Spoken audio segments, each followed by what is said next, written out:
15-20 दिन से हल्द्वानी के अलग अलग क्षेत्रों में और उससे पहले से भी माननीय उच्च न्यायालय के आदेश के बाद भी अतिक्रमण पर कार्रवाइयां हुई हैं। अन्य जो स्टेट गवर्नमेंट के द्वारा भी जो है सरकारी भूमि पर अवैध अतिक्रमण को हटाए जाने के संबंध में जिला स्तर पर टास्क फोर्स गठित करी गई है। सरकारी संपत्तियों की सुरक्षा के दिशा निर्देश दिए गए हैं। सरकारी संपत्तियों की जीआईएस मैपिंग करी जा रही है। जो कब्जे हैं उनको हटाया जा रहा है। जो सरकारी परिसंपत्तियां हैं उनको सुरक्षित करने हेतु अधिकारियों के उत्तरदायित्व निर्धारित करे जा रहे हैं। आपके मीडिया के द्वारा इसको समय समय पर रिपोर्ट भी करा गया है। पिछले 15-20 दिनों से एक ड्राइव हल्द्वानी क्षेत्र में नगर निगम की परिसंपत्तियों के संबंध में चला। शहर के जो चौराहे हैं, सड़कें हैं, ट्रैफिक कंजेशन से मुक्ति दिलाने के संबंध में उनके चौड़ीकरण की एक्टिविटी भी चली। सभी जगह विधिक रूप से प्रक्रिया पूर्ण करते हुए सभी को नोटिस दिए गए, सुनवाई के अवसर दिए गए। सुनवाई समिति ने करके प्रत्येक व्यक्ति को एक एक करके सुना और सबका निस्तारण किया।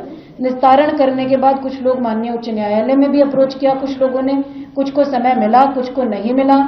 जहां पर समय नहीं मिला वहां डिमोलिशन ड्राइव भी नगर निगम, पीडब्ल्यूडी और अन्य विभागों के माध्यम से अपनी अपनी परिसंपत्तियों पर टेकअप करी गई। तो मेरा ये स्टोरी, ये बैकग्राउंड बताने का मकसद ये है कि ये कोई आइसोलेटेड एक्टिविटी नहीं थी। ये कोई एक ही परिसंपत्ति को टारगेट करके करी हुई एक्टिविटी नहीं थी। ये पूरे काफी लंबे समय से हल्द्वानी के अंतर्गत सरकारी परिसंपत्तियों को अलग अलग क्षेत्रों में, तो हमारे द्वारा डिमोलिशन ड्राइव जो है कंटिन्यू करने का निर्णय लिया गया, क्योंकि किसी भी प्रकार का स्टे संबंधित परिसंपत्ति पर नहीं था। किसी व्यक्ति का कोई अधिकार नहीं था। सामान्य रूप से एक विधिक प्रक्रिया अतिक्रमण हटाए जाने की अलग अलग क्षेत्रों में चल रही है, तो इस क्षेत्र में भी करी गई। इसको हमारी टीमें मूव हुई, हमारे रिसोर्सेज मूव हुए। किसी को कोई नुकसान नहीं पहुंचाया गया, किसी को प्रोवोक नहीं किया गया, किसी को जो है उकसाने की कोशिश नहीं करी गई। किसी भी प्रकार की कोई ऐसी एक्टिविटी करने की कोशिश नहीं करी गई जिससे कि जन संपत्ति की हानि हमारी टीमों के माध्यम से या प्रशासन या पुलिस के माध्यम से हो। पीसफुली डिमोलिशन ड्राइव शुरू हुआ।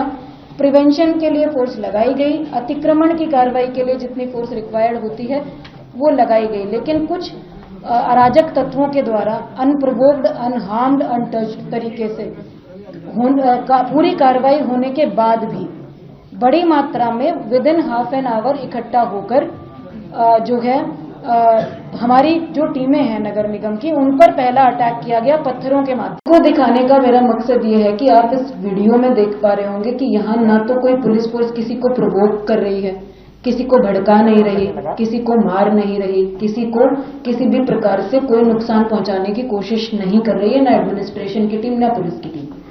अगर आप ये वीडियो YouTube पर देख रहे हैं तो हमारे चैनल को सब्सक्राइब करें और बेल आइकन को दबाना ना भूलें। अगर आप Facebook पर ये वीडियो देख रहे हैं तो हमारे पेज को लाइक करें।